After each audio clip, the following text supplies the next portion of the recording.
역사상 가장 특이한 침체가 온다. 또 그 와중에 놓치기 아까운 알짜 주식들 이슈 정리 좀 해보겠습니다. 일단은 금요일 고용지표 일명 실업률 지표가 발표됐는데 이게 너무 잘 나온 거예요. 진짜 제가 봐도요, 미국 경기는 너무 부러울 정도로 좋은 것 같아요. 늘 느끼는 거지만 미국의 일자리가 37만 개가 늘었는데 예상치가 25만 개입니다. 월가에서 25만 개. 와, 아니 뉴스에서는 뭐 빅테크가 해고한다느니 채용 감축한다더니 어디 부도난다 파산한다 그러는데, 이게 뭐 여전히 기업들에서는 일자리가 많이 늘어나고 필요하니까 진행자분도 경기 둔화 맞나요? 그러고 있는 상황입니다. 그래서 뭐 완전 고용 수준이에요. 진짜 미국은 그렇습니다. 다른 나라는 몰라도 적어도 미국은 정말 튼튼한 것 같고, 그러니까 이제 자이언트 스텝 또 다시 탄력 받는다면서 이렇게 증시가 오르락내리락 하고 있는 모습입니다. 다행히 이번 주는 반등했는데 또 아직은 어떨지 좀 지켜봐야겠죠. 오죽하면은 이번에도 월스트리트저널에서 아예 그냥 대놓고 그렇게 말했어요. 미국 경제 이상한 경기 후퇴 온다. 일자리가 이렇게 풍부했던 경기 침체가 있었냐? 이거 말이 되냐? 뭐 이상하다. 이렇게 얘기하는 거예요. 월스트리트저널에서 이번에 과거 12번의 침체를 분석해봤는데, 보통은 여기 과거에도 70년대에도 실업률이 올라가면서 침체가 왔고 실업률이 올라가면서 침체가 왔는데, 역사적으로 늘 그랬습니다. 이렇게 실업률이 내려가는데 침체가 온다? 말이 안 된다. 경험해보지 않은 길이다. 뭔가 이상하다. 이런 얘기를 계속 하는 겁니다. 이번 주 가장 큰 화두였습니다. 이게 오죽하면 이런 자료까지 나오는 거예요. 광범위한 실업률, 이게 무슨 의미인지 저도 이번에 봤는데요. 파트타임으로 일하시는 분들, 그리고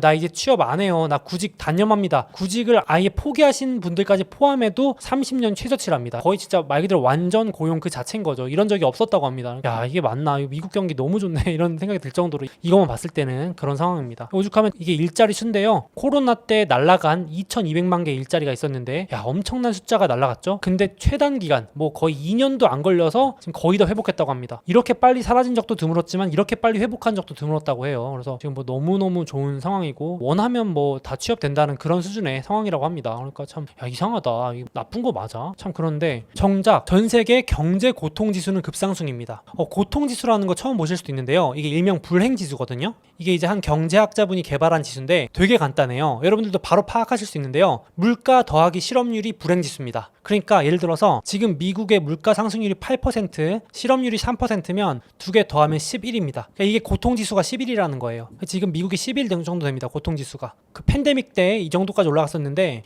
이게 이렇게 고통스럽고 심리도 안 좋고 주변에서 안 좋다는 얘기 많은데 침체가 또 아니라 그러는 것도 이상하다. 그래서 한편에서는 실업이 없어도 이거보다 더 고통스러운 이번엔 인플레발 침체다. 실업이 작아도 고통지수 봐라, 높지 않냐. 지금은 좀 종류가 다른 인플레발 고통, 인플레발 침체다. 이렇게 정의를 또 새롭게 내리더라고요. 그래서 이번에 처음으로 웰스파고라고 하는 4대 은행 중에 하나죠, 침체가 이미 왔다.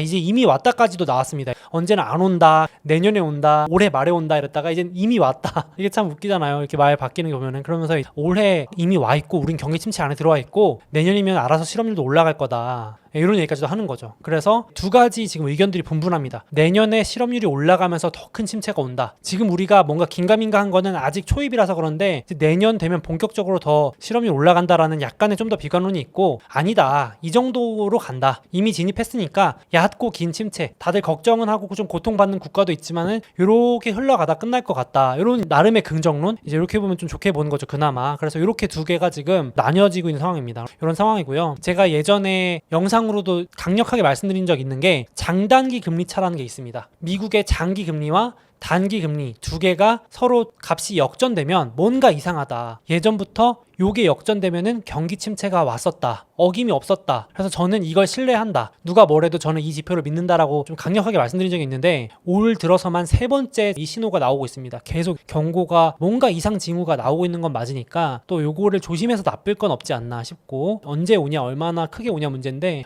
요 지표는 꼭 한번 참고를 해보시면 좋겠고, 조금 주의가 필요하다, 이거는 맞는 것 같고요. 또 이제 월스트리트저널에서 요 얘기도 하는 거예요. 이제 저축해뒀던 돈마저 드디어 미국인들이 쓰기 시작했다.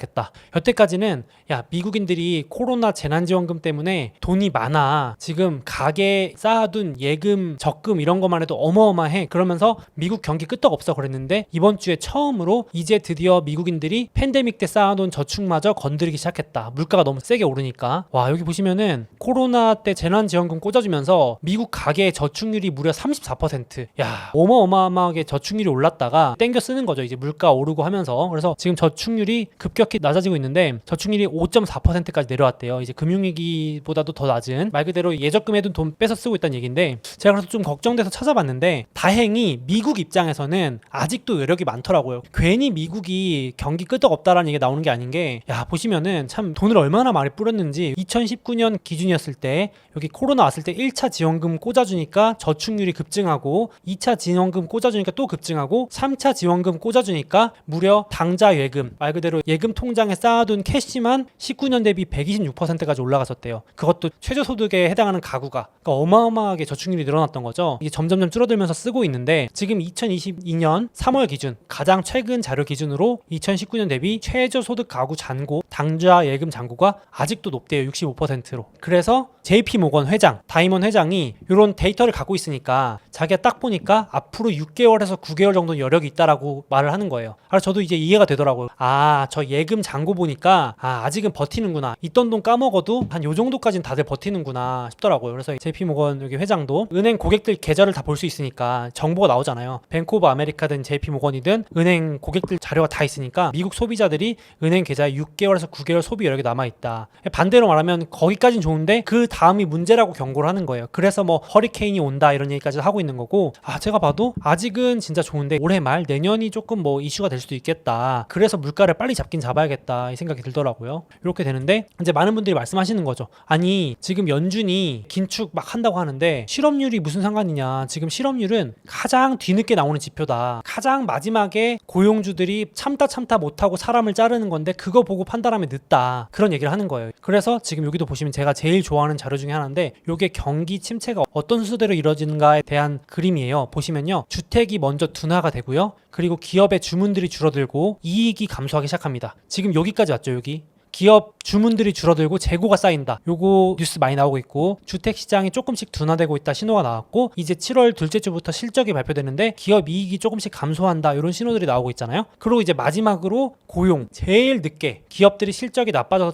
참다가 사장님이 미안한데 해고입니다 나가주세요 이렇게 할 때는 이거 보고 대응하면 늦다. 지금 고용이 좋으니까 경기가 좋은 거 아니냐, 이런 거는 너무 뒤늦은 침체 확인 그때 가서 하면 너무 늦다. 이미 인플레 이런 것들이 와가지고 고통스럽다. 이제 이런 얘기로도 반박하시는 분도 있습니다. 그래서 뒤늦은 지표다. 연준은 제일 늦게 나오는 지표 가지고 판단하니까 대응이 늦을 수밖에 없다. 이렇게 얘기를 하는 겁니다. 저도 일부분 공감을 합니다. 이렇게 되고 있고요. 지금 주말간에도 가장 큰 글로벌 이슈 중에 하나가 이 스리랑카라는 국가가 파산했다라는 뉴스를 많이 보셨을 거예요. 좀 된 얘기인데, 이 성난 군중들이 대통령 집까지 여기 찾아가서 점거를 한 겁니다. 야, 제가 라이브 영상 캡처해왔는데 여기 대통령 수영장이에요. 야외 수영장이 아니고 대통령 전용 수영장이랍니다. 그래서 막 다이빙하고 난리가 났는데 그런 영상이 도는 거죠. 지금 시민들이나 군중들은 막 배고프고 굶주림하고 있는데 이제 대통령은 편하게 호의호식한다 이런 뭐 비판도 막 나오면서, 그래서 지금 미국은 문제가 없긴 한 것 같은데 제가 봐도 참 이 빈곤국이나 상대적으로 어려운 국가들 남 얘기가 아닌 것 같아요. 그래서 이런 나라들은 지금 폭동이 일어나고 있다고 할 정도니까, 아르헨티나도 물가 급등한다 그러고 난리가 나고 있어서 참 그렇습니다. 어디서 또 이렇게 이슈가 될지 몰라서 미국만 좋다고 또 걱정 안 하고 있긴 좀 그렇고, 그래서 참고는 하셔야 될 것 같습니다. 전망도 월가 전망도 진짜 보면은 공교롭게도 이번 주에 두 월가가 유가 전망을 했는데, 시티는 경기 침체 때문에 유가가 65일까지 갈 거다. 지금보다 한참 떨어질 거다라고 그러죠. JP모건은 또 반대로 러시아 우크라이나 이슈 때문에 극단적으로 하면 유가 380불, 아이고 지금 100불인데 380불까지 간대요. 아니 이거 장난치는 것도 아니고 이거 너무 극단적인 갈림이잖아요. 이거는 이거 너무 그렇다 싶은데, 말 그대로 침체 때문에 야 아무도 유가 안 쓴대 하면은 또 떨어질 수도 있는 내용이고, 극단적으로 뭐 이렇게까지는 아니겠지만 여기도 지금 푸틴이 우크라 군사작전 시작도 안 했다. 해볼 테면 해보라. 이제 아직도 시작도 안 했대요. 저희는 언제 끝날까를 기다리고 있는 사람들인데 시작도 안 했다 이러고 있으니, 이제 JP모건이 이거 봐라 푸틴아 지금 끝나는 게 아니다. 가스 밸브 잠가버리면 뭐 380불도 간다. 뭐 이런 워스트 시나리오까지 얘기하고 있는데, 너무 극단적인 얘기지만 아무튼 이런 전망들이 하나도 맞지 않고 하루하루 뭐 이렇게 바뀌니까 저희도 이제 일희일비하고 있는 모습이긴 한 것 같습니다. 단기적으로 봤을 때는요. 그래서 이런 상황으로 혼란스러운데 어쨌든 고용이 잘 나왔으니까, 여기 연준 의장 웃는 거 보이시죠? 제목에 튼튼한 고용 현황은 연준 의장 의장에게 힘을 실어줍니다. 좋아, 자이언트 스텝이다 이러면서 이제 연준 의장은 명분이 생겼죠. 거봐, 고용 좋잖아, 튼튼하잖아, 미국 경기 끄떡 없다니까 이러면서 자이언트 스텝 금리 간다 막 이러면서 지금 이제 좋아하고 있습니다. 씩 웃고 있죠. 자, 그래서 제가 간만에 정리해드리면 요게 이제 올해 금리 회의인데 7월에 자이언트 스텝 7월 말에 예정돼 있습니다. 그래서 자이언트 스텝하고 9월에 빅 스텝하고 이제 11월 12월이면 베이비 하면은 연말까지 3.5까지 간다라는 가정이 시장에 반영되고 있습니다. 그래서 이제는 이 얘기는 좀 식상한 얘기가 돼버렸어요. 다 아는 얘기? 이거 가지고 시장이 겁을 낼 것 같지는 않은데 3.5까지 간다. 요 정도는 참고해주면 좋겠고, 그래서 좀 긍정적으로 얘기해보자면 진짜 7월 자이언트 스텝만 하면 이제 공격적인 금리 상승은 좀 끝나니까 괜찮지 않을까. 원래 항상 증시는 겁을 먼저 줘놓고 스멀스멀 올라오더라고요. 무슨 말인지 아시죠? 제일 막 겁주고 침체 온다, 뭐가 온다, 막 공포가 온다 하고 스멀스멀 오르잖아요. 개미들 겁주고. 그래서 이제 7월이면은 그 공포가 거의 절정에 달하는 구간 아닌가 싶어서 요 이후부터는 이제 금리 인상에도 사람들이 관심도 없고 이럴 것 같은데 어떨지 봐야 될 것 같습니다. 그래서 그래프로 제가 그려봤어요.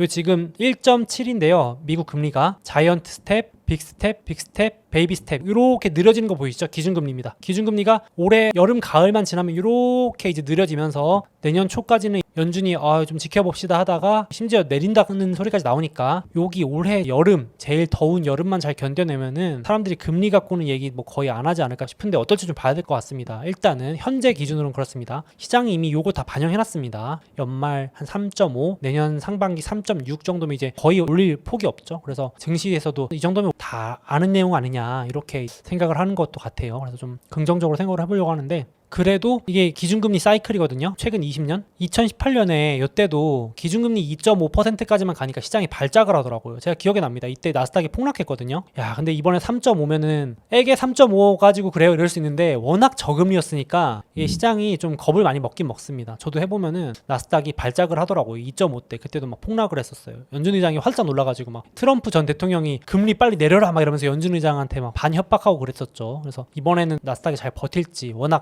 반영됐다, 다 아는 얘기다 하실 수 있지만 또 이게 지난 사이클보다 높은 금리니까 또 조심해서 나쁠 건 없지 않나 싶어가지고 현금 비중 조금 일부는 또 가지고 있으면 줍줍할 수 있는 기회도 있고 하니까요. 좀 참고하시면 좋겠고, 거기다가 이제 아니 긴축한다더니 긴축하는 거 맞아요? 많이 물어보시던데 저도 그래서 한번 살펴봤거든요. 근데 긴축을 시작하긴 했어요. 여기 보이시나요? 조금 줄였습니다. 조금.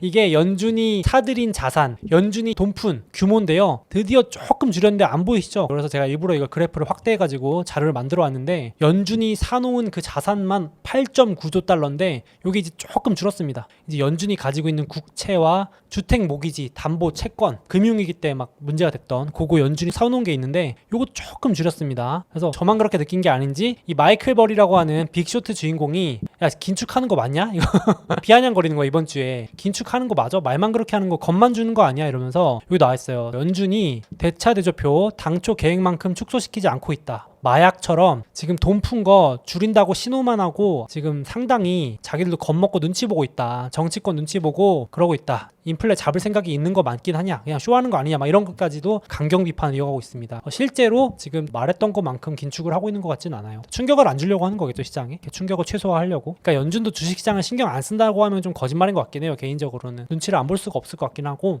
그래서 돌아오는 주 캘린더인데요. 뭐니 해도 지금 우리가 걱정하는 모든 부분의 핵심이 되는 수요일 7월 13일 소비자 물가지수, 이게 안 꺾이면 앞에서 말한 것도 의미가 없는 거고, 이게 꺾여주고 해야 연준 의장도 이제 긴축할 명분도 좀 줄어들고 하니까 이게 핵심이 될 것 같습니다. 그리고 뒤에서 말씀드릴 거지만 7월 실적 시즌 이제 시작됩니다. 13일, 14일부터 메인 주식들 실적이 나옵니다. 드디어 실적이 보여질 텐데 그 전에 물가지수 잠깐 보면요. 일단은 미국에서 지금 난리가 났던 휘발유 소매 가격이 조금 내려왔습니다. 고점에서 10% 정도 내려왔어요. 유가 내려가니까 요거 좀 내려와주면 이제 아무래도 물가 좀 안정될 수 있잖아요. 그래서 지금 휘발유 가격이 24일 연속 하락하고 있답니다. 지금도 이제 사람들이 야 이거 일시적이다, 뭐 전쟁도 안 끝났고 지금 재고도 부족하다는데 구조적으로 오를 건데 잠깐 꺾인 거다, 이런 분도 있고, 야 침체가 온다는데 뭘 지금 사람들 여행도 안 가고 자동차 다 집에 놔두고 그냥 있다는데 무슨 소리냐 이러면서 이제 꺾였다, 피크다, 인플레 피크 됐다 이러면서 이제 하고 있는데 아직은 확답하긴 좀 어렵고요. 좀 봐야 될 것 같은데 그래도 일단 유가가 내려오고 휘발유 내려오는 거는 나쁘지는 않은 신호 같습니다. 그리고 이번 주에 휘발유 가격 당장 낮추라, 정유사 압박 나선 바이든 하면서 트위터 한 번 더 날렸죠. 내 메시지는 간단하다. 주유소 운영하는 기업들 당장 휘발유 가격 내리세요. 그렇게 했는데 이것 때문에 내려간 건지는 모르겠습니다. 오죽하면 이제 석유업계가 반박을 하면서 야, 저는 대통령을 조롱하는 이렇게 회사들이 있는 게 너무 신기해요. 약간 우리나라랑 문화가 너무 달라가지고 대통령한테 석유협회에서